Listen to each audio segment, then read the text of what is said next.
beer. I don't do it. I would always have it work. Once the doors come down, they're closed. You can have a beer. Eric, while you're open, you can't. Yeah, Eric don't like doing it at the shop either. Yeah. All right, well, let's see. We're live. Let's see who actually stops in. Yep. I'm here the night before TST in New York, and Jim the car guy stopped by to see me. All right, well, let's see. See how that works? See, I told you it's not a good thing. First day. That's the first mistake you don't make. Yeah, exactly. So anyhow, I'm here with Jim the car guy. Probably a lot of you people know Jim from his videos and his channel. He lives somewhat close by, so he stopped in to chat. He's not gonna do TST tomorrow. No, just here for the night. We'll just have a couple of beers with Mike and just gonna shoot the breeze. Yep, and I appreciate him stopping by. So I'm gonna be leaning over here because I'm looking over here at what we got in the chat. Oh, we got 12 people watching already. There we go. 12 people want to see us. Yeah, and our wives. So, actually, Jim and I were just talking. Him and I are pretty much the same age bracket, and we're talking about cars. And him and I both grew up on the older Chevys and Chevys, the Fords, Chryslers, all the Mopars. Yep. Did you? All right, that's one thing I didn't ask you. Did you ever do any kind of racing, or you just back in my younger days when I first started? I was probably 16, 17 years old. The guys I worked for had back in those days, everybody who was a mechanic, everybody had a car. Sure you did. Everybody did. Yep. And the guy that I used to work for, they used to run a car, it was a Chrysler, and they used to run a 383, and they used to run what called a Super K automatic. And you could do certain modifications to it and certain things you couldn't do. That's how we got started. That was drag racing? No, it was actually just a quarter mile. Oh, it was okay. Yeah, quarter mile. Yeah, quarter mile. Yep. Yeah, it was down at the English Town. Oh, English Town, yeah. But I think they were just sold, weren't they? From what I understand, I don't think they're open this year. Yeah, that's what I heard. I didn't know they were up for sale, but from what I understand, it's no more for the regular public to go there anymore. I think it's for other purposes now. And actually, speaking of that, we actually have one local, even though I told you that we're small. I don't know if you ever heard of it, the Media Raceway. No. Never heard of it? No, okay. What we used to go to up in Pennsylvania was Island okay. Dragway. That was all the way up almost into Pennsylvania. Okay. And then we used to go to another one up in the Yorktown. Okay. It was actually an airport. They used to shut the airport down. Oh, that's they used cool. to shut it down, and you would go up there for the weekend to go drag racing. Oh, that's cool. I remember back in the day when younger, the guy I worked for, he had a car, and he had a flatbed truck. And back then, they didn't have the beds that used to tilt or anything. They cut the bed, and they put ramps on it. They used to pull it onto it. Yep. And that's how we used to get to all the races. Yeah. I remember we go one time, we were driving up there, and Pennsylvania, as you know, there's a lot of hills. Oh, I'm very familiar with Pennsylvania. Well, going up is nice. But coming down the hill, now it was 4 of us, 2 in a cab, 2 in a truck. I mean, in the race car. It was me and another guy up in the race car. And all of a sudden, it starts vibrating like mad. I'm thinking, what the heck is going on? It's vibrating like that. And I look into the side mirrors, and this other guy, which we used to call D.H. O'Brien, I'll let you use your imagination what D.H. meant. He's in the truck, and there's an old school truck, and he's holding the parking brake, and he's pulling the parking brake up between his legs like this, grabbing the brake and pulling it as we're coming down the hill with a race car on the back. And of course, the light's red, and everybody is stopped down at the bottom. Now, as it turns out, we did stop before we got down there. We were able to come back up on the other side and pull the truck off to the side. It blew a brake line. Oh, I didn't say what caused that. Okay. Right to the floor. And there was no such thing as a dual master cylinder back then. It was a single master cylinder. You lost it. You lost it. Fluid. You lost it. That was it. What happened is the line blew out, so we lost all the pressure. The guy that I work for, he says to me, give me the tools. He says, well, we'll take it apart and we'll probably start on. That's like, I didn't bring the toolbox. You brought the toolbox. You're supposed to put it in the truck. So needless to say, there we are in Pennsylvania with the race car on the back. No brakes, no tools. What do you do? Went off to the side of the road, grabbed a rock, pounded the brake line closed, walked to a gas station, got some brake fluid, put it in, and we made it to the race. We lost that day anyway, but we still had fun going there. Oh, that's cool. Yeah. That's a good story. Yeah, it's a long time ago. Yeah. It's 32 years, a long time ago. Let me move the chat over here. I'll let you know if, how about I let you know if we get any questions? All right, sounds good. I'm going to move it over here. Actually, what I was going to do was when I first went and talked to Jim at his shop the first time, he was actually telling me some shop stories. Oh, yeah. And he talked about doing some of these live chats or doing videos. And I said, you have to do them with some of these stories because I think they're pretty good. So actually the one that I like was the older gentleman that you had in your shop that you had a little problem with. Jim has to tell that story. That's good. Well, this story is I had a guy come into the shop, an older fella, war veteran. He comes walking in, he can barely walk, and he's inside the shop and he's walking around. And my guy has got the car up on the lift and he's working on the car. And the guy is inside the shop and he's walking very, very haphazardly, like he's going to fall down.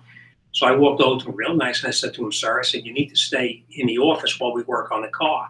His response to me was that, you know, he's not going to stay inside the shop. He's going to watch. So I said, sir, I said, you have to stay inside the shop or we can't work on your car. And he said, well, he says, you know, very old man now, I might add.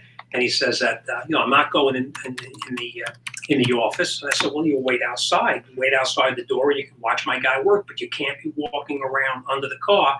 You're going to hurt yourself. With that, I turned around to walk away. And what does he do? Sucker punches me. The guy's probably like 90 years old. He sucker punches me. I couldn't believe it. I turned around and was like, what the heck? Just unbelievable. You called in some reinforcements too, didn't you? Yeah, I was actually so angry. I just wanted to slug the guy, but you know, I turned, I looked at him, I said, if I hit this guy, I'm going to wind up with a problem. So I wound up having to call the police to come and escort the man outside the shop. He stood outside and watched us fix his car. That's good. I love that. When he came to pick the car up, the guy was a little bit, you know, off his rocker. And it's the middle of the summer. So the doors are open. I can see the guy outside there, and he's talking to the policeman. And all of a sudden, the next thing I know, he's talking to the cop. He's talking about Christmas time. What did you get for Christmas? And all this kind of stuff. Just unbelievable. Yeah. What other good ones do you have that you can think of? What else can we talk about? How about the old cars we used to have years ago? I'm sure a lot of guys know about the older. Somebody they don't think I don't mean to interrupt you, but they don't think I'm watching the chat. I sort of am here. I moved it around, but somebody said they like to hear the old stories. So what was did you have a built street car or? Yeah, when I used to work in this shop that I used to work at when I first learned, the guy who taught me mechanics, they used to have, like I said, it was a Chrysler they used to run. It was a 383, and it came with a regular standard, you know, 383 4-barrel in there. Sorry, that's probably all right. Mrs. Jim, the car guy. That's probably what it is. And I bet you it is. Go ahead. You can take the call. Looking on it right now. Oh no, it's not. Okay. You're safe. Watch what stories you tell. I know. That's what I got to think of. But yeah, back in those days, we had a 383. We used to run it with, we down in Englishtown, and you go down there and you'd race the car, and you'd run it with Super K automatic, which was the regular standard 4-barrel that you have on it. If you wanted to play around, you just pull the intake off and you throw on an intake with 3 2-barrel carburetors, or you say 6-pack. Back in the day, it was a 6-pack. And, you know, you go and make a few runs with the 6-pack, and then you wind up pulling that intake off, same basic block and everything. You pull that intake off, and you throw on there 2 4-barrels.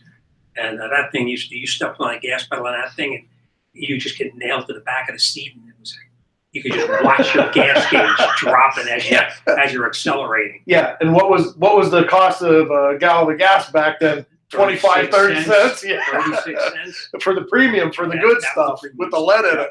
And he used to go and buy that octane boosted. Yeah, you got a lot of guys. I don't know if they have it out there anymore, but they used to have what was called octane. Oh, sure, they still have that. They still have it, yeah. And actually, I still remember my friend. He had a '69 Camaro that he built a 427 for that he ran, and he'd go right to the airport and just get avgas and dump it at 110 octane. Yeah. But if you don't mind, Helga said she wants to hear, which she's heard it before, but she likes that about your OCD guy. If you don't mind telling it. I hope he's not watching. Well, it's only my channel, and if you don't want to or you're not comfortable, okay. He can't be watching because we don't have a computer. Okay. This guy, I don't want you to get in trouble now. If anybody ever saw me working on this guy's car, they would say to me, "He's not crazy. You are for working on it." The guy is absolutely obsessive compulsive. You wouldn't believe it. I'm not allowed to drive the car. I'm not allowed to touch the car. I'm not allowed to lean on the car. If I work on this car, even though I'm not allowed to lean on it, I still have to have a fender cover on it. That fender cover is locked in my desk in a plastic bag that's made specifically for him and only him. You know? And I'll tell you one thing I did to this guy, right? He comes in, he had 2 Mercuries. And this Mercury was running at 38 degrees. The air conditioner was running at 38 degrees, but this Mercury was running at 40 degrees. And he said, how can that be? This one is the exact same car as this one. They should run the exact same temperature. So I knew right away what it was. Back in those days, everything was not electronic. Everything back then was run by cables. When you moved the heat selector from hot to cold, you actually moved the little door inside the heater box that would act. So I knew right away what it was. I walked over and I says, you know, I'm going to open up the glove box to take a look inside. And it's like, no, don't touch it, don't touch it. So I said, no, really, Mike, it'll be okay. That was his name, Mike. Oh, no. So I opened up the glove box, I pushed the side tabs in, and I opened the box up, and his owner's manual fell on the carpet. I thought he was going to have a heart attack. So I reached up inside, and the whole time he's saying, no, it's okay, don't touch it, it's all right. So I reach inside and I pull it, and it says to him, take the car for a drive and see how it is. He says to me, are you going to put that book back up inside there and close the glove box up? I said, no. I said, you can leave it like that. It doesn't matter. He goes, he takes it for a test drive. He comes back about a half hour later, middle of the summer, but the AC is working okay because out of the car, he's sweating. The sweat's pouring off of him. I said to him, Mike, I said, what's going on? I said, there's a problem with the air conditioner? He said, no. He said, the air conditioner is absolutely perfect. He said, it's the same as the other one. I said, then why are you sweating so hard for? He said, you wouldn't believe how hard it is driving this car with that glove box open and that book laying on the floor. That's how bad his OCD was. I would get his car up on the lift, Mike, get it up on the lift, lift it up. First of all, when I lifted it, you couldn't put the metal part of the lift couldn't touch the metal part of the frame. You had to put a piece of rubber in between it. No big deal. I put it up on the lift. I get it up on the lift. He would take each one of the tires and turn them so that the valves were exactly in the same position. I said, Mike, I said, you know, when I put this car on the ground and I back it out the door and I turn the wheel, they're no longer going to be synchronized. You know that, right? He said, it doesn't matter as long as it is now. He says, it's okay. And he would pick every rock and pebble out from that tire. No other shop would take the poor guy. No other shop would even do that. And that's used to bring me a case of beer every now and then. Yeah. He'd say to me, I said, well, what's this for, Mike? He said, that's for putting up with me. He said, there's nobody else around here that would ever put up with the stuff that I put you through. Even one time, Mike, I was down there, and I had my little daughter, who was very small at the time, and I had the car inside the shop, and I'm doing whatever I do, and he wanted me to lubricate the bushings on the car. So I got to put a rag behind the bushings before I spray it so that no overspray gets on anything else. I get the car and they do this, that, and the other thing. And after the car is down and out the door and the customer leaves, my daughter, who was probably maybe 7, 8 years old at the time, she says to me, Dad, is there something wrong with that guy? Yeah, he used to drive us crazy for sure. No, that's my OCD. Somebody said he should have his own channel. Maybe I'll look into that. Starting with that. There he is. He's texting you, you know, now. Yeah, that's. Stop this from ringing. Oh, that's fine. Doesn't bother me any. Sorry about that. No, that's fine. But you have to be in the business for like 40 some odd years. You definitely have a lot of different things that went on back in the day. Back then, when we first started, everything used to have points. Condensers, everything was timing that you could actually take the distributor and rotate it and adjust the timing. And Nowadays, there's no such thing as adjusting the timing. The computer takes care of all that stuff for you. That's what I learned on it. That's why I said when I got back into it here, there's just with this new stuff, it's just so different. You know, it's me. I just love the old school stuff, and a lot of people do, and some people argue the newer stuff is better, and it is if it's working and it's more fuel efficient without a doubt. But that old stuff, you know, and it's like not almost anybody, but even to rebuild a small block engine or something, once you did one or two, it wasn't do with your eyes closed. Yeah, exactly. And now it's just like it's a nightmare. Nowadays the cars come off the factory now. They're running 5. Some of them were about 3 or 4 seconds or whatever. Back in the day, you could that Super K I was telling you about. We were lucky to run 11.7. Yeah, 11.7. Yep. And that was after having 2 fuel pumps, 2 4-barrels. You know, you could do all these alterations, roller cam, pop-up pistons, and all that kind of stuff, and you get 11.7 out of it. Yeah. Today, you get a car off the line, and you know they're running 5 and 6. And those old ones, if you remember, you could set in there with the engine and work on it. And still have plenty of room. Yeah. Now these new ones, you can't even fit your freaking hand in there. Down to the track, we'd go down there and from the car. And every time you ran the car, you had to pull the engine out of it. You had to re-ring the engine. The rings never lasted. So you go down and you make one weekend down at the track, and Monday you'd pull the engine out of the car, and you would re-ring the engine. And we had it down, and we could take that engine out, take it out, tear it down in an hour. It was a Plymouth Fury actually. And we used to have the radiator support and everything up in the front. We had, you know, the pins that they put through the hoods nowadays. We used to have them underneath the hood. You'd pull the pins out of it, and you pull the radiator right out of the car, and we just take the motor and trans straight out through the front. You wouldn't have to jack it up or anything. You just pull it right out through the front. Yep. So you could pull it out in an hour, pull it apart, throw it right back in. That's cool. So what did and that's a question I have for you. When the newer stuff started coming out, newer engine designs and stuff like that, how did you keep up? Did you do anything special, or was it just learn as you go in a way? In the beginning, you used to fight it tooth and nail. EGR, you don't need an EGR. It's a waste of money. Disconnect it, plug it up. It gets better gas mileage. And it's all a myth. You know, you think it does. Well, back in the day, you thought it did. The reality of it is the EGR valve is there for a reason. You want to bring that temperature down inside the engine. You have an EGR valve that's clogged up. You go to accelerator 4, like a 351 or something like that. You step on the accelerator, and that engine would rattle like crazy. It sounds like marbles inside there.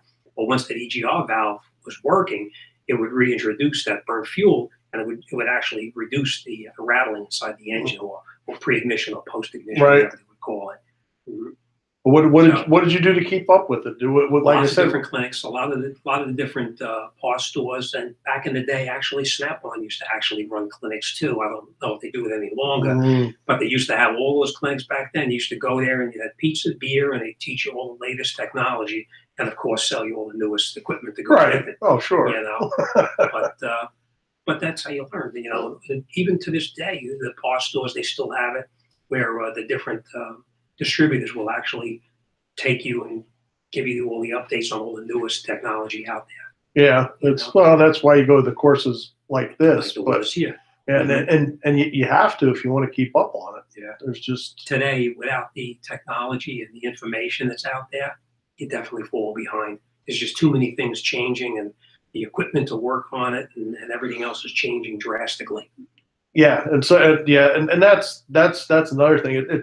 It's sort of interesting that you say that, because it's probably the auto mechanic is one of the ones that it seems that evolves the quickest, that you actually have to buy more equipment and newer equipment. You know, my one friend had an analogy one time, and I know there's newer equipment in this field, but he said, you know, if you're a carpenter, you have a hammer, it's still going to be a hammer 40 years later that you can use. Now, of course, we have circular saws, rare hand saws, but you only had to buy so many tools. And then maybe with the auto mechanics, if you want to stay up with it, it seems you just keep buying and buying and buying. Exactly. You buy something that's cutting edge technology today, 6 months from now it's obsolete, and something else has come out that you need to purchase too. And that's what a lot of people don't understand. You know, you're working on these cars, and anybody in the business will understand what I'm talking about. You go out and you spend $6,000, $8,000, $10,000 on a piece of equipment that's going to be obsolete in 6 months or a year.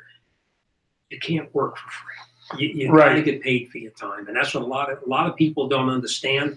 You know, the biggest thing you hear all the time is like, "Oh, you robbed that guy $300." It's like, well, you know, $300. I did work on it for an hour and a half. My time is worth X amount of dollars an hour. That piece of equipment I just used on there, that cost me $3,000 for that piece of equipment. So that's what a lot of people don't understand, is that all of the expenses that go along with this business. To open a shop today, $200,000-$300,000 easily just to open the doors. And it is. And that's just bare bones minimum just to get you through. And it is. It's a lot of it's the price of the equipment, what you have to be able to do it properly. Yeah. You know, some of the channels they get into, you know, Eric O and them, it's throwing the parts cannon at it and stuff, and that's how some people fix it. And a good example is the my truck. I actually had it where the door locks won't work. With the key fob, the door locks won't work. I had it one place. They put the new locking mechanism in. It worked for a little while, and it didn't work. Then they replaced that because they said it was probably a bad one. Mm-hmm. It lasted for a very short time, and it didn't work. I had it to the Chevy dealership for something else. They told me that it was the thing that was replaced already. They were telling me that it was the lock mechanism. They said that was the problem. And I said, well, no. I said, you don't have to replace it. I replaced it myself. It still didn't work. And actually, finally, you know, and this is legitimate garages and even the Chevy dealership, and it still didn't work. Well, I took it out to Eric the Car Guys in 2016. Doesn't matter what year it was, but Eric O was there, Keith was there, Ivan was there. You know what? I saw that one. And we did that video. Those guys figured it out. It was 2 bad relays. They said, what's the chances of that? But when you're saying about, you know, you have the major date, you have a dealership that's supposed to work on that stuff, and they're throwing the parts cannon at it. And they have the tooling, you know, some of it's up here too, you know. That's a lot of problems with the dealerships too, is that you may have one guy who's a real ace, who knows what he's talking about, but the majority of the people working there, they're not up to that standard. right. So chances are for that vehicle to get to that guy, it's got to be there for a while. Well, and you know, it's much easier just to throw a bunch of parts at it, and hopefully you hit it on the head and get the job out the door. My local dealership has one guy that, pardon me, as far as the Duramax diesel and the Volts, he's the only guy in the shop that, other than an oil change on them, he does anything major on them, and that's their guys. That's usually the way a lot of dealerships work, because that A guy, they can't afford to pay all A guys, so they have a lot. Well, of and guys. that's it. What do I do? And they pay him to go to the training. Exactly. You know, they're only going to pay the one guy to go to the training. Yep. So when they run into an issue like that, they send it down the road to, you know, what should I do? Let me go back here in the chat, just see if anybody has any questions or if they're just listening. They're all just bullshitting back and forth to themselves. Anybody we know on that, Mike? Oh yeah, we have Wyatt in here. Oh, Wyatt's in here? Yep. Some guys I know, Bodgett and Leggett Garage. I don't know if you watch. He's in here. DIY Misfit Mechanic, who's relatively newer guy, but I watch his stuff. He's doing something old school. He's putting, if I'm not, 350 Chevy together. Okay. But I think it's board, and I forget exactly what all they did. But yeah, but it's for his kid's car and stuff. He's doing that, so he's in here. Yep. Up there's Big Dog. Hey, Big Dog, we were talking about you. And it was all good. It was all good. I wasn't going to tell him that right away. Yep. I told you in the one comment, I said, you got Jim watching your videos with the Hondas and doing that work. Yeah, we're having way too much fun. We had supper, and now the Inglings come out. Anybody have any questions for Jim? Anything you want to ask him? Any more good shop stories? I love those. Come on, you got to have some. Think back a little bit. Customers, unruly customers, tough jobs. Give me a second. I'll come up with something. I'm sure you will. Mhm. How about a real bitch of a job? Is there anyone that just had you on the ropes for a little bit that you want to talk about or not? Unfortunately, there's quite a few of them. Well, they happen, but boy, sometimes there's just one, and then when you have that aha moment, you want to kick yourself because it's like I should have figured that out an hour ago. I had one when I stopped. As everybody knows on my channel, you'll never see me doing a valve job or an engine job or anything like that because of the quality of the work that's out there today. One of the last jobs I did was a 2.8 Chevy, I think I was doing, and it was a bad engine. The valves were no good in the engine. So we're just going to change the heads on it, pull the whole thing apart. And then, the V6s, they're a little bit tough to get to. Tear the whole thing apart, get the heads from my local guy who's been doing my machine work for just about forever. Take the thing, put the whole thing back together, start the vehicle up, fill it up with antifreeze, and a little bit of smoke coming from where the manifold, the exhaust manifold, touches the head. No big deal, just the grease from your hands. Right. Something burning off.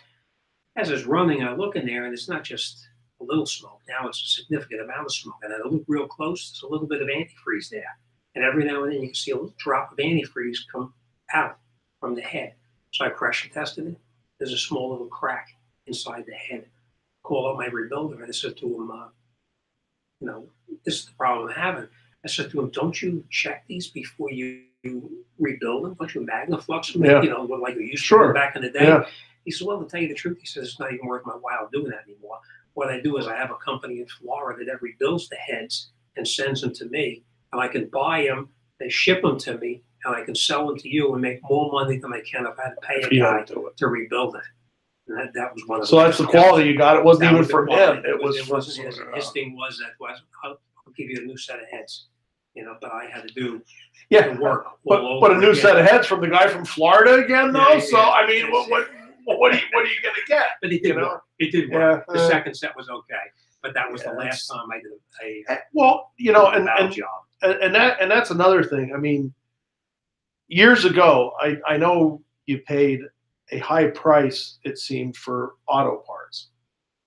Now they're a lot cheaper, but the quality isn't there. I mean, back 25, 30 years ago, when I bought an Napa part, you knew it was an Napa part. Exactly, and in the States, you could be pretty sure that it was going to be as good as OEM or whatever. Nowadays, you buy a Napa part, or you buy an Ecklet part, or you buy a standard part. And not that I'm picking these companies out, right? But you pick any company, including GM, the AC Delco, whatever. You look at that box, either it's made in Mexico or made in Indonesia, or someplace is not made in the United States anymore. Even though you're paying a top dollar for it, it's not made in the States anymore.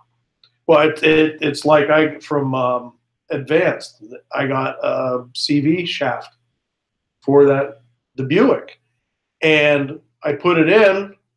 Well, first off, it said it was supposed to be a brand new part. So I opened the box up. The first thing I see is REMAN on it. Oh boy! And I'm going like, all right, it was new to you. Yeah, exactly. So I put it in, and I didn't really inspect it any closer. I put it in, I take it for a ride, and I come back, and I'm looking, and there's grease in the inner fender well. So the inner tripod blew apart. There was a split in the freaking boot. Really? Yeah, and it's like, I know it was nothing I did, because all I do is pick it up, So I take it back to him, and I said, the first thing, of course, I said to him at the counter, I said, "Is this supposed to be new? The box says new." "Oh yeah, it's new." I said, "What does that yellow stamping mean on there?" "Oh, we're sorry." No, and that's like you said. It's after you put it in. Exactly. You just wasted 3 hours of your time. Yeah, and for me, run down and do it a second time. For me at home, it's no big deal. For me at work, it's no big deal because I get paid by the hour, whether I'm refixing it or whatever. But for a shop owner like you, or Eric O has the same thing. It's yeah, it happens all the time. And to my shop, I used to get parts sent in years ago. You get parts sent in. If I got it part to my shop and there's greasy fingerprints on that box, I don't even open it up. Send it back. I don't want it. Yep. There's too many times you open it up and you look at it and you can see where it's been plugged into somebody else's, computer or whatever. Right. So who knows what they did to it. Let me see what else is going on here.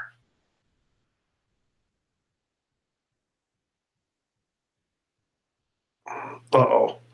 They're talking about me in here. Now I'll have to go back. It's a good thing it has that new feature because I'll have to go back in who said something bad? See, it was because I'm not monitoring. Okay. Yeah. Oh, she says shit about me bad all the time. So, let's see. Who else is in here?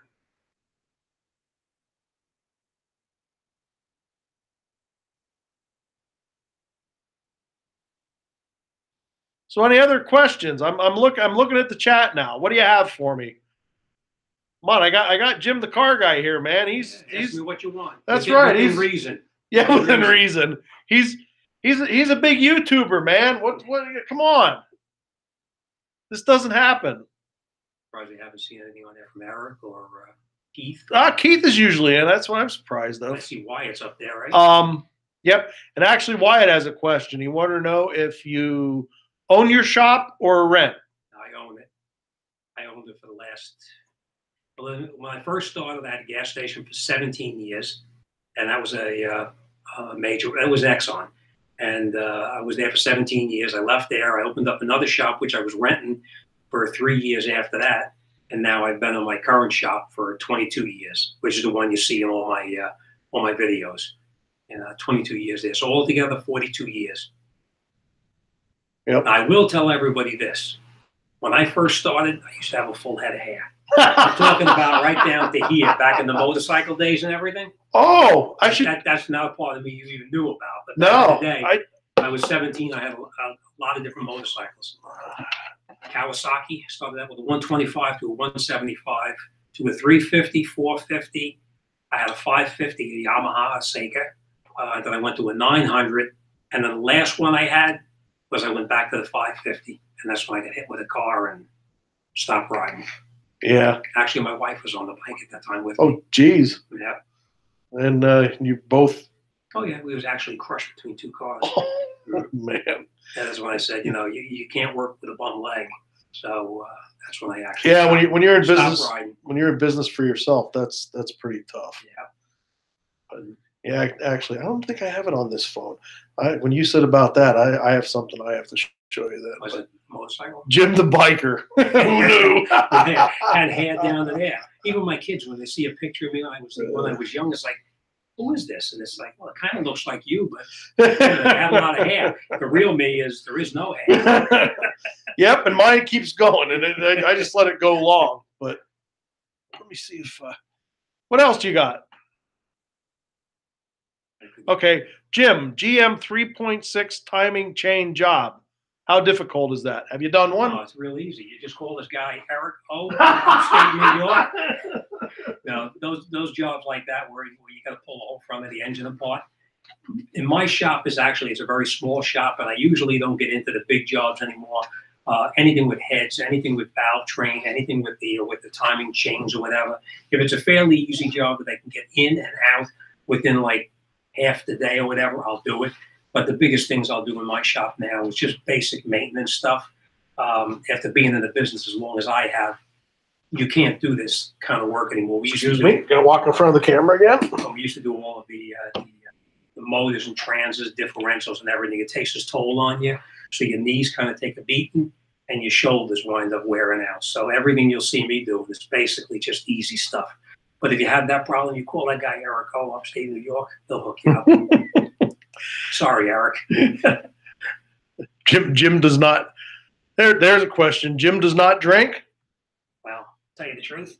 Nope, he doesn't. Put it over here because, I didn't want he didn't want to spill it. I didn't want Mrs. Jim, the car guy, seeing me drinking. Well, I just blame it on Mike. There you go. It's been done before. I'm scrolling back because it said that we've missed questions, but I don't really see any like real questions.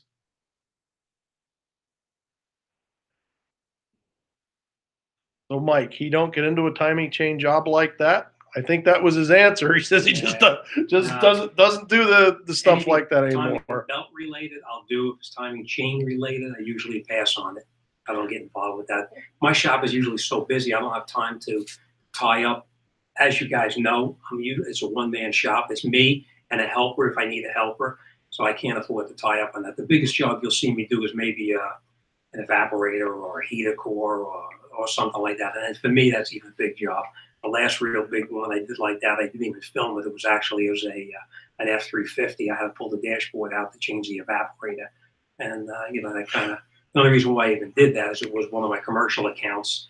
You've seen a lot of the trucks I've worked on. That's the only reason why I did it, because it was on my regulars. But most of the time, anything that takes more than like 3 or 4 hours, I'll pass on it and turn it off to somebody else, because I just don't have the time to devote to those big jobs anymore.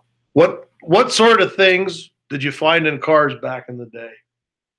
You're talking about in the car or under the hood? No, I think they mean in the car is actually what they're talking about. Some of the stuff I'll tell Mike this off camera. I can't even tell. For mine, they're going to tell you what I found in the guy's glove compartment, and actually a lady's glove compartment too. No. All right. I will tell you the camera. You can't say this on oh, you can. It's. I mean, if it doesn't embarrass you, I don't care. I don't think I should. Oh, that's all right. I'll tell you later. You'll see why. Okay. Okay. I'm working on the car one time, and I bring the car inside the shop, and I'm working on it. And it's up on the lift, and I look up there, and there's a piece of string hanging up underneath the car. No big deal. A piece of string. The guy must have drove through something. And I went and I pulled that piece of string. That string wasn't a string. It was actually the tail of a rat. It was dead, of course. When I pulled it out, it of course, it's pretty creepy. It's all burnt up and pretty nasty smelling too. But I will. Here's another story. Now that you got me started. Go ahead. Let him rip. Calls me up. They said, my car's making a noise. And I was like, well, what kind of noise is your car making? He said, I don't know. It sounds like every now and then I hear like a noise like that. So I bring it in. We'll take a look at it. I get it up on the lift, and I'm looking underneath the hood, and I'm underneath the car in the front looking. The guy's in the back, standing in the back by my office, and he says to me, I just heard it. Really, I didn't hear anything.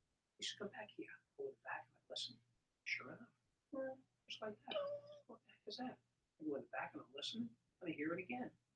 It's a cat up inside there. Oh, jeez. And it was a Buick. There was actually an article written one time in the newspaper down there for me.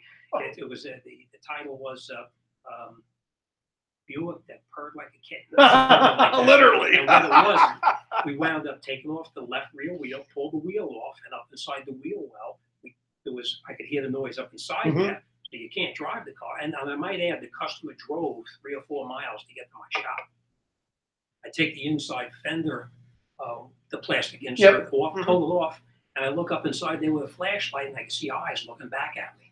And sure enough, it was actually a little kitten, no bigger than that. That was up inside. And he was still alive and in one piece. And he was up on top of the fill, where the fuel fills in. Yeah. He was up sitting on top of that, drove a couple of miles sitting up on top of that. And I wound up getting out of the car. And that's when my neighbor next door saw what was going on and called the editor of the paper, the local town paper, and that was the heading, the Buick that purred like a kitten, and that was it. Did you clip it and keep it? No, actually, I wound up giving it away to somebody else. I had another one time. Get the car inside the shop, and I'm working on it. I remember it was a Subaru. Get the car inside the shop, and the woman is waiting in my office for the car. I had to change the axle on it. I get the car up on the lift, and I try to pull the axle out. Now, on the Subarus, they have a drift pin. You have to knock the drift pin out to get the axle out. Okay. So I get in there, and I knock the drift pin out. As I'm banging on the drift pin, I hear, what the hell is that? I'm working. All of a sudden, I'm banging on the axle to try to get the thing out, and brown liquid comes out on the ground. It's like, what the heck is that? Brown liquid. I didn't do anything that had brown liquid. I'm in there working. All of a sudden, I seen something go past real quick. The hell was that? I say hello now. Yeah. Oh yeah, you can say whatever you want. Oh, that's right. This is my channel. This is a live stream. It's my channel. I don't care in the live streams. So I get the car. I go inside there. And I take the plastic shield down. I pull it down. As I pull the plastic shield down, I see whatever it was move back further. And as I pull it back further, it keeps going back further and further and further. Now, what am I going to do? I can't leave the thing in there. I can't start the car because there it is on the bottom crankshaft. It's right there. You start the car, you're going to shred it. I can't do that. So I took out my welding gloves, the big welding gloves, the ones that are made of asbestos. The good old ones. The good ones. Yeah, the good ones. I take those and I put my gloves on. I said to my guy, I said, listen, grab the fender, the skirt, pull it back, and I'm going to reach in and grab it, pull it out. He says, all right. He reaches in, pulls it down. I reach inside, I grab it by the neck, I pull it out, and there's a little kitten about that big, kicking and biting and scratching. I take it and I'm holding my hand like this. I take it and I put it into a box that was on the ground, put it in the box. I close the box up. I take my gloves off. My hands are bleeding. It bit right through. Oh, geez. It was a kitten. Wow. Tiny little, like, razor blades, you know. Bites right through it. So I go over to the sink and I'm washing my hands off. My customer comes out while I'm washing my hands and she says, oh, let me see what this looks like. She opens the box up and what do you think? It goes running out of the box. Now the cat's gone. My hands are bleeding. It's a stray. I could tell by looking at it. There's something wrong with it. I call up a friend of mine, a veterinarian. I said, Mike, I said, any rabies in Bayonne? He said, yep, there is. He says, then what happened? I said, well, I got bit by a cat that was in a customer's car. He said, bring the cat to me. I'll test it to see if it has rabies. Got a problem with that. Got a problem. I said, that cat's gone. I don't have it. He says to me, you got to go to the hospital. You got to get the rabies shots because once you get rabies, there is no cure. Oh, shit, you had to go get the shots. So I said, what am I going to do? I called the doctor on the corner. I said, Doc, I said, can you do the rabies shots? Nope, only at the hospital. Now they got a report and everything because there was an animal involved with it and everything. I go down to the emergency room. I walk in. I tell them, you know, I'm here to get rabies shots. And they said, well, we need to know what happened. I said, listen, if I tell you what happened, you're going to laugh. Can we just do this without? They said, no, we have to document. I said, I'll tell you. I said, but you got to promise me you're not going to laugh. She said, no, this is very professional here. We don't joke around. Or you had them all rolling on the floor. Okay, all right. So I told her what was happening and told her about the kitten that bit me and everything. And needless to say, she announced it over the loudspeaker. Can I have Dr. So-and-so? This guy was bitten by a kitten. So I go and I get the first rabies shot. And now the way rabies shots works, I forgot the actual time frame, but you need to get one day 1, day 7, day 14, whatever it is. There's got to be a certain sequence of days apart to get these shots. Right. Oh, it's day 1, day 3, day 7, day something or other. So I go to get the shot, and I go home. I come back the next day. I turn my lights on inside the shop, and I hear in the back of the shop, the cat's still inside the shop. The doors are open. It's the middle of the summer. It won't leave. So I worked all day long. You had the doors open. Don't think anything of it. Never heard anything from the cat again.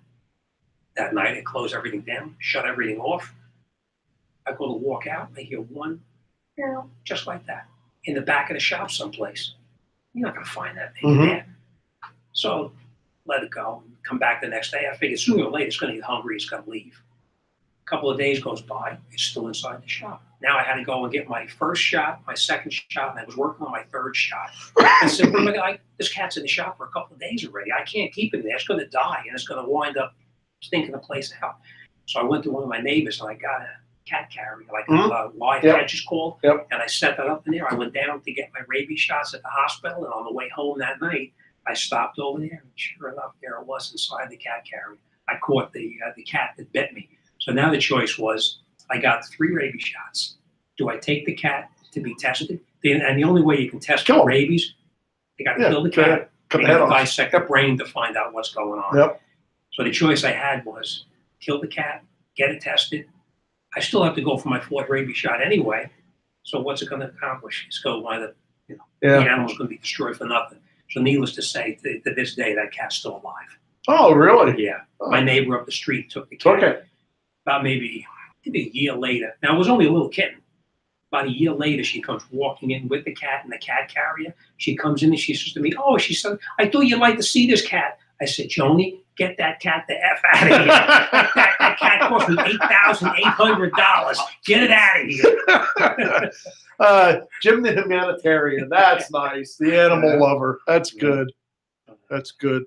That sounds about like Leon. When Leon was telling me he was rescuing a dragonfly up in the top of his garage on a 30-foot ladder to get this poor stuck dragonfly out. He says, I don't like to see anything suffer or get hurt. Well, when I had my gas station, I'm working at the gas station one time, and all of a sudden this thing flies in the door. Never saw anything like this in my life. It's a 2-bay garage, and now it's there's a car length up to the front, and then there's a little workbench area. And I'm in there working, and all of a sudden this thing comes flying in the door, and it must have been like probably probably wasn't, but it was 2 feet in length, and it lands up in the front. I'm looking at it thinking, what the hell is that? And it was a crane. Oh, really? I didn't know what it was. I had to call out my friend, the veterinarian. I said to him, Mike, I said, this thing just flew on my door. I said, what the hell is this? He said, it's a long and skinny and looks like, I said, yeah, that's it. He said, it's a crane. It came from the swamps. How'd you get him out? Just shoot him out with a oh, yeah, stick. I'm running out. But my other guy was working there one time, and this little bird comes flying into the place, and it's flying around the shop and flying around, and it won't leave. It keeps flying around. He says, I'll get it. He says, I'll take this fishing net, and I'll catch it when it flies by. I'll get it with the fishing net. And say, okay, that'll work. The bird goes flying past. He swings it to scoop it. All of a sudden, it was like a bullet. Bam! Against the wall on the floor. He hit him with the metal part of the racket by accident. He wound up killing the bird. Oh, Jesus. That defeats the purpose. That one wasn't saved. Yeah, that wasn't the way. That was not the intentional way of working it out. Let's see. I think Jim forgot we were listening. He's getting into his stories. Oh boy! See that? You get an old guy started. Just keep on rolling. Those are good stories. I'm all right with that. Hey, you know what? If they don't like it, they can tune out. I'll sit here and listen. We keep bullshitting back and forth. That's fine. But I think Helga's back in here now. I'm gonna embarrass Jim a little bit, Helga, because I didn't know this. And I don't know if it's just us being local there, Helga, with the churches and stuff, but I offered him the peanut butter Easter egg. And he said, never heard of it. Never heard of it. Just like Leek did. Helga. Oh, good. and I will say this too. I have another one right here. For Mr. Jim the Car Guy, I don't think it's going to make it home. So Helga, don't tell my wife I said that. Unless she's watching, and then it's Mike's fault. Oh, there's pretty good stories, awesome stories. So that's why, it's some car stuff, but I've listened to some of Jim's stories the day I went there, and then when we were at Eric's meetup, and I enjoy him. I enjoy talking to Jim. Well, back in the day, like back then, Mike, you were lucky to show you how cars have evolved. Cars today, you can get 200,000 miles on them without really any problem. Back then, you were lucky 75 or 100,000 miles, and that's if you maintained it. Yep. That's like I had a '78 Chevy pickup truck, and they had a problem with the cams and those freaking things. I mean, it was like it was like 70. You're lucky if you got 70,000 miles out. Yeah, exactly. And that's, but then again, it was usually only the cam. And to put a cam in that, and to put exactly. Pull the radiator out, you pull the condenser out, you pull the cam out. It's a new cam right now. Today, pull the engine out to get the cam out of the thing. Yep. Oh, Christ. Yeah. You got to pull the engine out to change a spark plug or to change an oil filter anymore. Yeah. Well, how about the Fords? You get the Ford, the 5.4 liter. Change a spark plug. Oh, that, yeah. You break a plug off. You can't get that plug out using that tool that they have. And if you can't get that plug out, you got to pull the head off, pull the engine. You can't pull the head while it's in the vehicle. We had a couple of those at work, and there's another guy that comes into work. He mainly is a guy who works on the Ford trucks, but he also works on anything like I would when I'm not there. They call him in and do it. But I told him he wasn't familiar with them because he's in our age group, so he knows about the older vehicles and all that, but it was funny because I was off of work and one of those Fords was in there, 2004, and he calls me and he goes, "Hey," he goes, "Do you know that this one Ford is got a miss in it?" I said, "Yep." He says, "Is that one of those with those spark plugs you were telling me about?" I said, "Yep." He said, "So you're saying I shouldn't change it? I should have them send it out?" Yep. I said, "You may get yourself into one hell of a job." I said, and I said, if you don't have the tool to take it out, or if you can't get it out, then it's either taking the head off or sending it out anyhow. So, and with those, not to interrupt you, but with those, that's like even the Ford garage themselves. When I sent that there with the miss, they changed to one plug. They did change just to one. One. Yeah. The one that was they wouldn't exactly. They didn't even want to take a chance screwing around and pulling all the plugs out. When I get those cars, they do Fords into me, and I have to change the plugs or whatever because the mileage or whatever. I always tell them right from the get-go, if one of the plugs break off, it's an hour's labor to remove each one of those broken plugs. And if it don't come out, tow it out, because I don't do that kind of work. So you've done them on that the one that on the you see a lot of 5.4? videos? It was the Ford, the F-350s. Yeah, I have a whole fleet of them that I work on. Oh, okay. And I had one of them come in one time that had a misfire, and the coils were actually bad, so I changed the coils on it. Probably they didn't want to change all of them. They changed one here, one there, one here. Anyhow, the engine itself had a bad misfire, and then there wasn't the coils; it was missing, so it had to be the plug. Had a lot of miles on, almost 200,000, and they wanted me to change them. And I said, no, I'm not going to do it. Take it back to the dealer to have it done. Yep. They got a new engine. Oh, really? Yeah. They broke so many of the plugs off. They said, change the engine. And I was just reading that, we were talking about it has to do with motor age, and those guys putting TST in it in their latest one, putting this TST event on. And in their latest magazine, they were saying about a Lincoln Navigator with the 5.4 that they brought in, and there was a miss in that. And it's sort of funny because the one guy worked on it, replaced the coil, and figured it was the plug, replaced the plug, broke it, of course, had to do the whole thing taking it out, still had the miss. So they took it to this guy that wrote the article. They took it to him to have it diagnosed and see what he could find.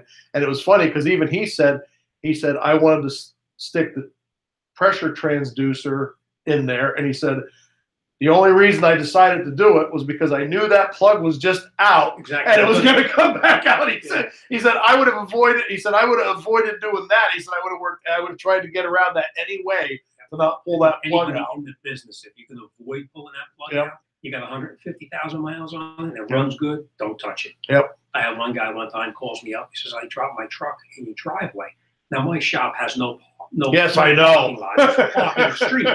He drops his was a 150 or a 250 in my driveway, blocking my driveway up. He said, I broke off a spark plug in it.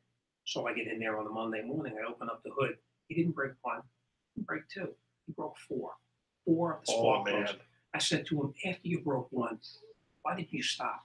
You knew it broke. And even after two, why didn't you stop? It would have been a lot easier for me just to crack it loose, spray the cleaner in there, let it sit, and I would get it out without problem. Sounds like a guy I know with some studs that he just did with a tire. Upstate guy?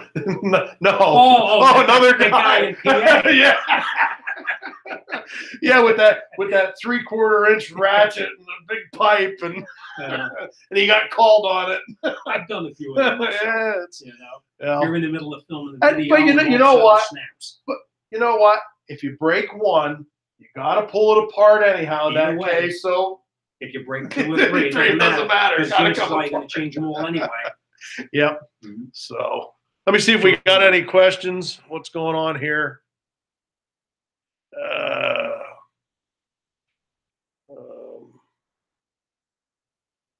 Not many questions.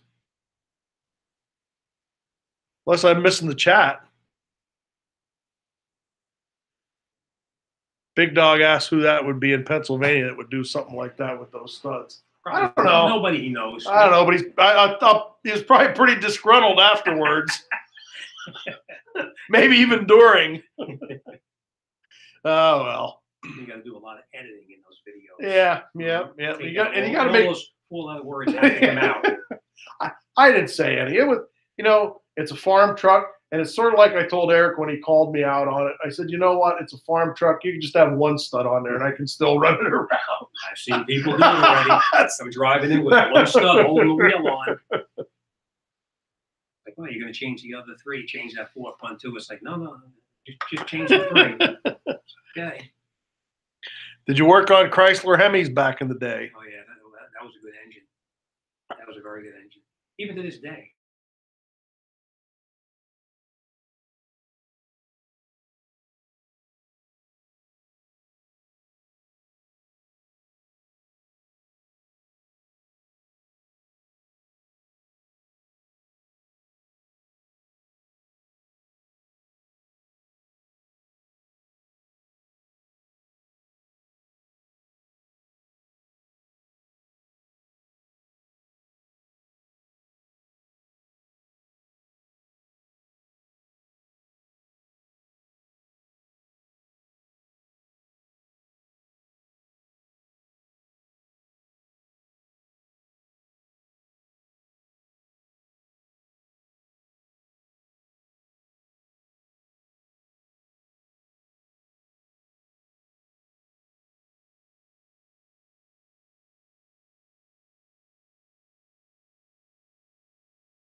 It's even, And it takes a little bit. well, it even says though it's broadcasting right off the bat. So are we back? Does people see me? I don't know. I gotta get my. I don't know what happened. That's what it was. There's always that possibility. Well, it says we have 13 viewers, so. Oh, we're back up again. Oh yeah, there's that beautiful bearded face of mine. So. Actually, Jim, that's what I wanted to show you earlier, and I have a couple phones. My other one's down. I must have left it in my car. Wyatt saw the picture. I showed him an old picture of me when I was about 20, and I had my first Harley. Oh, no kidding. With my hair down to here. I have a pair of patched jeans on. I have the jean cutoff with the Harley emblems on and the wings on the back. You know, I'm a tough freaking biker guy, baby. I remember them days. So. I remember them days. I remember when I went just to go for my high school pictures. I remember driving there on my bike. And going there, and you had the helmet hair. You know, the hair was down to here with a swash down to your head. Mine, I actually had the shorter hair. Then I had it blow dry, and that's when I had hair too. But mine is certainly interesting because that was 1980, and I had the polyester suit on, the ones that were freaking the Easter egg blue color. Did it have God white awful. pinstriping in it? No, it actually did. It was all just blue. I used to own one of those. Yep. So that's. But anyhow. Now Wyatt still rides, right? Yeah. Yep. And it's sort of funny. I think Wyatt's leaving there. I don't know if he's going for a night or what, but it's sort of funny about him and I, because when you say that about the bike, I think that was what started. I seen him do a video on his bike. Well, he has an 89 Harley Softail. I have an 89 Harley Softail. I bought mine brand new. So then I never talked to him, but we started like following one. It seemed whatever channels, yours, Eric O's, we were both there. Mm-hmm. Well, then I find out he has a Duramax diesel truck, an 05. I have an 02. There was a couple, and finally I just said to him, I said, "Are we brothers or something like that?" I said then after that, but yes, he does. And he's like me. He's sort of gotten out of riding just as you get older, and it seems you have less time. You have more aches and pains as you ride, you know. So, but yes, he does. He still has his. Well, even driving up here reminded me of. I'm just getting a picture there. When I was driving here is Bear Mountain. I remember back in the day when I was 17, going with all my friends. For me to truck to Bear Mountain from where I used to work, it would probably be an hour and a half. And I remember that's the first time we drove up to Bear Mountain, and it rained all the way back home, and that was a horrible. Oh, I've been in them. No jacket at night, soaking wet. Summer or not, it still is cold. But you know what? Back then, it all sucked, but it didn't seem to hurt as much as. Well, you're a little softer up here. That's what it was. Exactly. So it hurt, but you didn't realize. Same with the boozing. You know, you just bounced back quicker. It wasn't as bad, but. I think the bike I had, the one I had was a Sportster. It was a 72 Sportster or something. I didn't have to drive far. I'm about 3.5 hours away, I guess. But okay, a question. What are your? Oops, hold on a second. What are your thoughts on? I have a 2001 F-150, 233,000 miles. I am the second owner of this truck. Not sure if the first owner ever changed the transmission fluid question. If you ever changed the transmission fluid, would you all or just leave it be? You know, I've had this discussion with Eric. I mean, and I've never had it with you, but you know, but we've heard different opinions on it. What's yours? Don't touch it. Don't touch it. If it ain't broke, don't fix it. If you have less than 100,000 miles, right, you can do it. But if you have 235,000 miles on it, don't touch it. My brother is a transmission rebuilder. Okay, that's what he does for. Oh, really? I see. I didn't know that either. You know where my shop is? Yep. 3 blocks away. Oh, okay. Yeah, he actually works someplace else, and he does that on the side. But he should do YouTube videos on it. I tried talking to him. The guy he works for won't do it. Really? Nope, don't do it. But I mean, my brother's unbelievable. He could tear it down with his eyes closed and put it back together. Even the newer ones? He even does the newer automatics and everything? And everything computerized. Yep. They do all that kind of stuff. But to get back to the question, 235, don't change the trans oil. That oil in there is probably as thick as mud. And if you were to take that pan down, you'll get inside there and you'll see all that clutch dust inside there. You put that nice, clean, fresh fluid in there and all that clutch dust, which is holding everything together up there, it's going to wash it down into the pan, and it's going to wind up it's going to start slipping, or you're going to wind up with some chattering or something. And what you're going to do, the best that you can hope for is that you pour like 2 quarts of Lucas in it, and it thickens it up enough to get it back to where you were. Hope for the best. Sure. Let's see. Where did Jim get his dark blue Napa hat that he wears at the shop? I can't find one anywhere. Probably Napa. Actually, I did. I got it from my Napa guy across the street from me. I don't know if this was my other video. They don't have the dark blue anymore. Now they only have the royal blue. And my Napa guy came in, and I was doing a video using that older hat. He went over to the owner of the store. He come back. He walked across the street, comes back, and he says to me, "This hat's for you." He says, "That hat has had its better days. Get rid of it and wear this one." So I took that hat, I looked at it, and I said, "I don't know, it's a Napa hat, but it's a kind of a royal blue. I don't know if you're going to see this in my videos." So, and true to form, I put it on, I looked in the mirror, and I said, "Nah, I don't think that's going to make it." So it's sitting on my desk at home. That's where it is. It's not going to be up here. But, they're hard to come by nowadays, for sure. Bill says he only has to drive. This is the guy who he's coming here.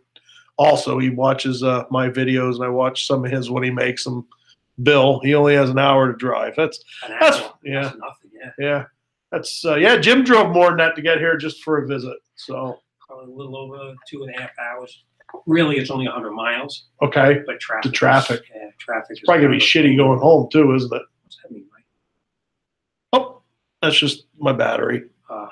My phone battery's charged. It just pops up. Okay. So with traffic, you never know, especially when you come during the rush hour. Yeah. Yeah. Maybe grab another beer.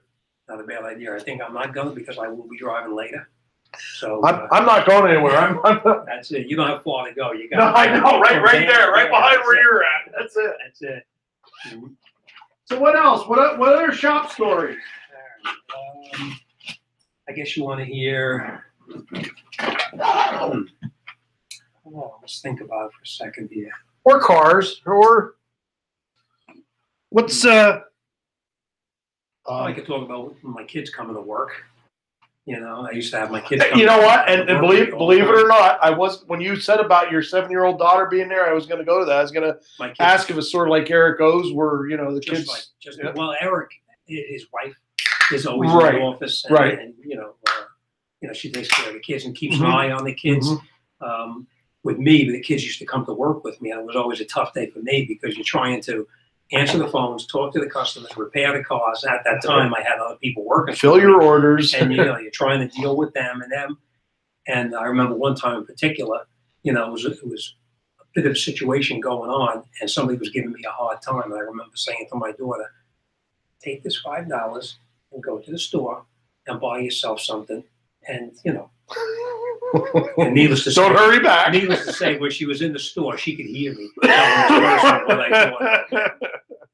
But they used to come to work with me, and even from the time they were probably 2 or 3 years old, they used to want to come down to the shop and go to work in the shop. And the biggest kick they used to get was going to the car and lifting it up on the lift, and they'd raise them up on the lift. And they used to give them. Everybody knows I wear gloves all the time at work, and even back then I used to wear gloves. Did you back then even? Yeah, that's probably 20 some odd years ago. I started wearing gloves because somebody told me about the health effects of the oil on your skin. A doctor actually. Lots of guys whoop because you're a pussy or a wimp if you put them gloves on. When I started wearing them, I said, "Nope, I don't care. I'll be a pussy or a wimp." What happened is one day I was working on. I'm going to go back to my kids in a second, but a doctor comes into my shop. A very good friend of mine comes in. He says to me, "Aren't you worried about your hands? With all that grease?" I said, "George," I said, "What's the big deal?" I said, "I'll wash it off." He said, "Comes off." It's no big deal. He said, "Yeah." He said, "All that grease and oil and gasoline on your hands." He said, "Where do you think it winds up? In your blood, in your kidneys, in your liver." And he said, "What do you think is going to happen 10, 20, 30, 40 years down the road? Where do you think that's going to wind up giving you problems?"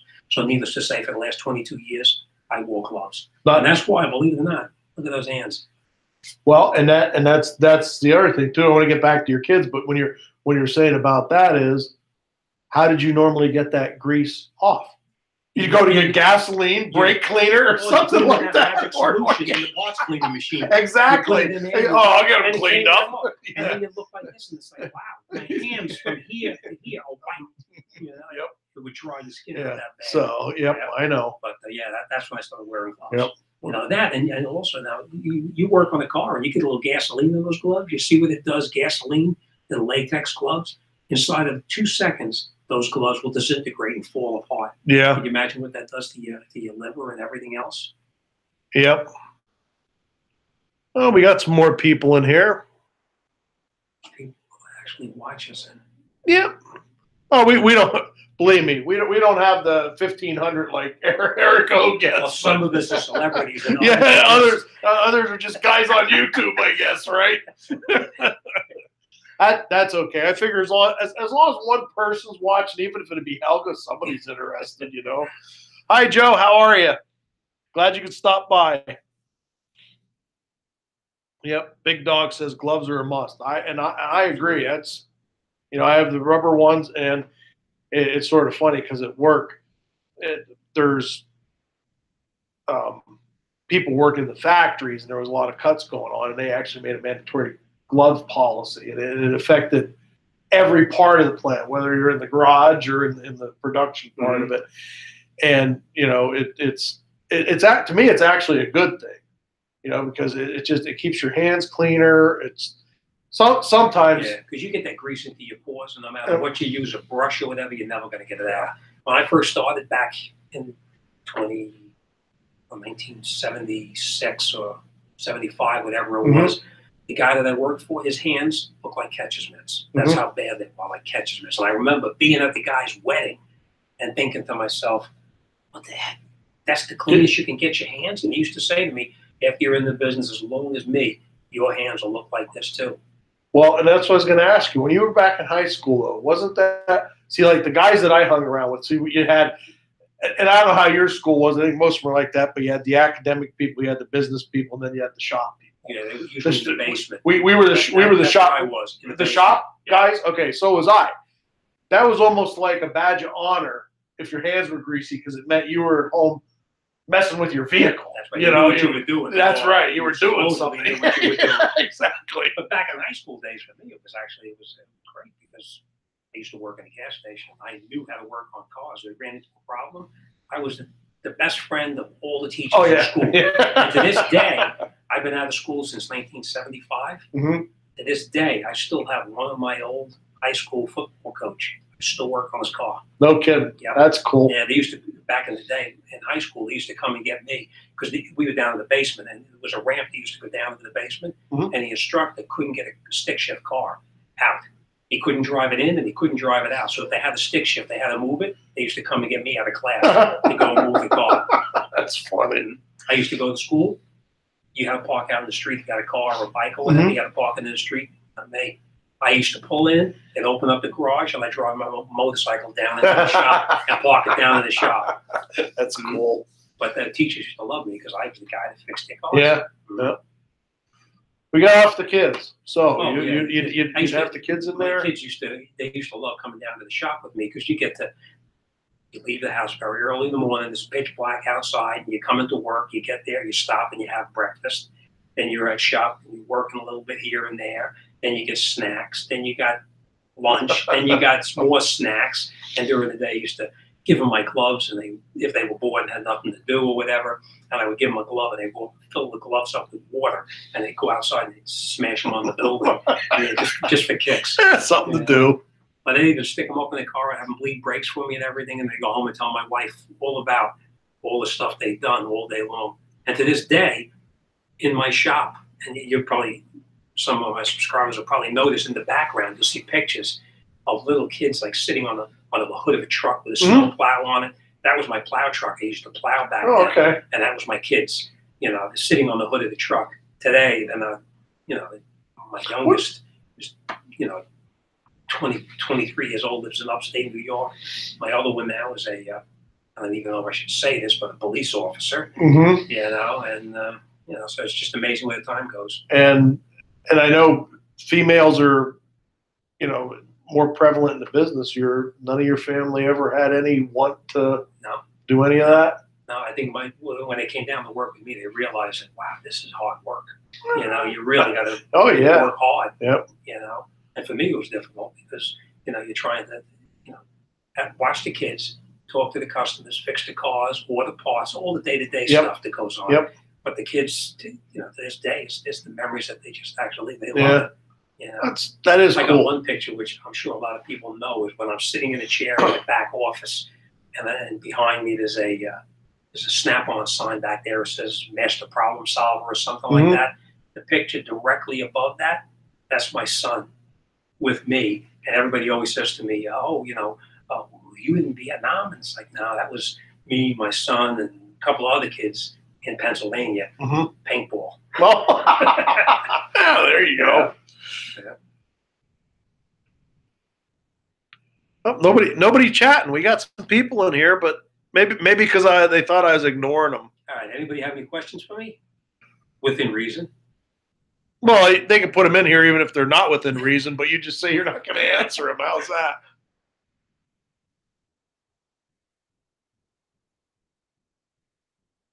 I guess if I guess that's it. Oh, something popped up in red there.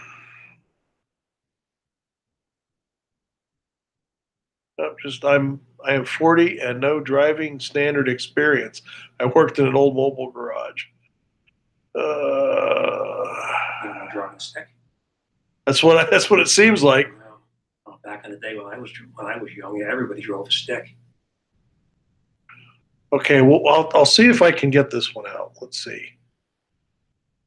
See if you can make sense of this. I'll read it. This is an automotive question. And offset cam installed in a small block V8. Head rebuilt to suit. Timing mark won't line up on top dead center. My belief, I have to remark the timing mark on the harmonic balancer. Would I be correct? You got me. Yeah, you're talking about.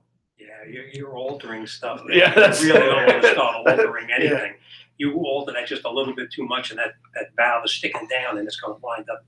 Piston's going to whack it, and you're going to wind up having a big problem. I actually had a question for you. We were talking about something. Oh, now you say you're at the place that you're at 22 years. How did you get there? I mean, and the reason I'm asking is I've seen different names. In the background, I see I forget what it is, but letters and this and that. I'm going like, well, did he have a partner? Didn't he have a partner? Okay. It's something, since I watch all your videos all the time, I'm just curious. So the way I first got into business, I bought a gas station. I was partners with my father in a gas station. He was in construction. I was the mechanic. We bought the gas station together. The old style pump gas station. You'd go out, ding ding. You'd go out and fill the gas for people. Ding, ding. The kids used to take the hose and blow in the end of the hose, and the bell inside went like crazy. Okay. Okay. Go ahead. I'm sorry. So we had 2 gas pumps and a 2-bay garage, and we had that for a long time. And Exxon came in and they remodeled the whole place, and they turned it into still a 2-bay garage, but they actually turned it into 4 pumps, made the canopy, and all that. It was much bigger. I was there for 17 years, and then Exxon kind of, in plain English, screwed the daylights out of me. And back 25 years ago, I was paying over 10 grand a month in rent back then. And I realized at that point, the only one going to make any money is going to be Exxon. I'm not going to make any money. So at that point, I little heatedly had a discussion with Exxon and decided I was going to leave, and then I leased the shop out. That's when it was Murata's Bayview Exxon. Okay. That's how it initially started, Murata's Bayview Exxon. Once I left there, I went to another shop, which was 2 blocks away, and I leased that shop out. And that was probably a 6-bay garage. It was pretty big. It used to be a dealership. And they subdivided it, and I had part of it, and the rest of it was a body shop. And I was there for 3 years there. And I was doing okay. Business was booming. I had 3 other guys working there with me. I had a towing business going at the same time. But every time the owner came in, he'd walk through the shop and see what was going on, and my rent would go up. And that's when I decided, I'm just going to buy my own place and have my own property. And that's what I did. I bought my shop 22 years ago, and I've been there ever since. Oh, okay. But I went from a 2-bay garage to a 6-bay. I could probably get 6, and I have a storage area on the side. And the shop I'm in right now I can get 4 cars inside there, and a storage area, and a waiting office in the front. It seems small when you're there, though. 1,800 square feet.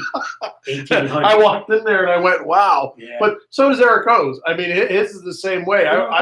You look at his on the shop on the computer. Yeah. It looks big. Yep. Especially when it's in a 1-bay work and it goes through like a breezeway into the other area on the other side. It's like, wow, that's a big shop. Yep. It's really not that big.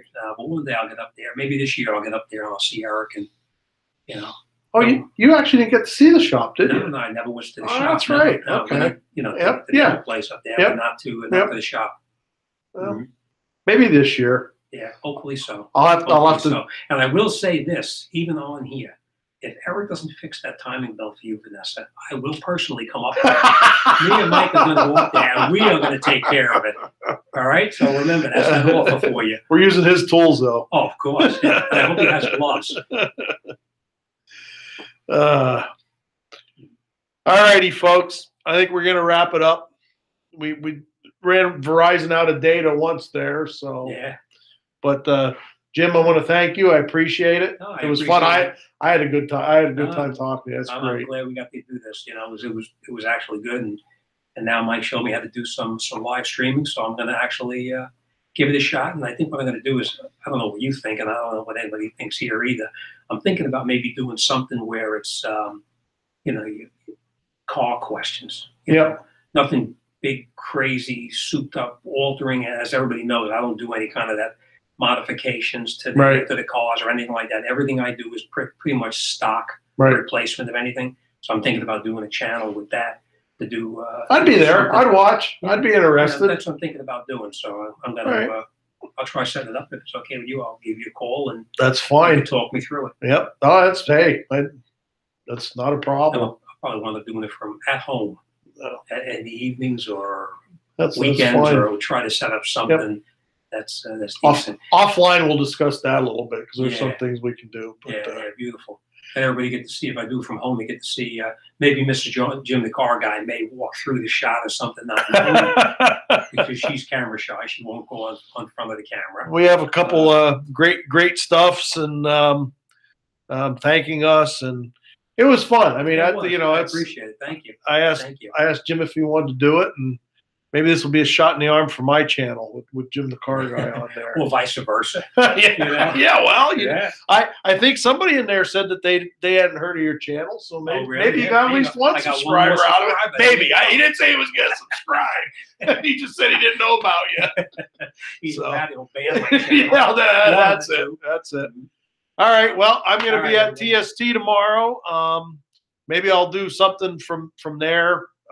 We'll see what happens, but thank you all for stopping in. Thanks again, Jim, and thanks for stopping by. We'll see you all later. Thank you. All right. Good night.